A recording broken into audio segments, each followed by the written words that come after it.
You're a trader. I want you to think about this. You could be losing money on every single trade and it has nothing to do with your strategy. It might be your computer all by itself. Hi, everybody. I'm Eddie Z here from Easy Trading Computers. And let me ask you something.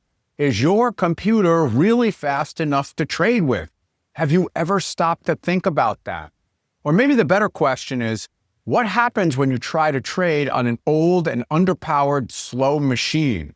Well, the biggest risk is something called slippage. Slippage is when you place a buy or a sell order and the price you get filled at is completely different from what you saw on your screen. Let me give you an example.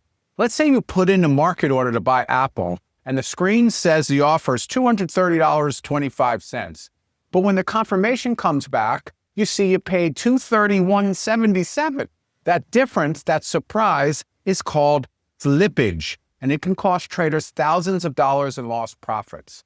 So why does this happen? Well, one of the biggest culprits is an underpowered computer. And what most traders don't realize is the sheer fire hose of real-time data that's pouring into your machine. Think of it like trying to stream 10 Netflix movies all at the same time. This can overwhelm your processor. And when that happens, the data coming in gets bottlenecked, and that bottleneck creates a delay, which means the prices on your screen are actually old data. Yes, I said old data. Even just a fraction of a second to a second delay, let alone 2 full seconds, can wreck your trading strategy, can totally throw you off. So how do you know if your computer is truly fast enough to trade with? Well, the good news is I built a free speed test that you can run right now to find out if your computer is really fast enough for trading. The first step, the very first thing we need to do is we need to figure out what processor,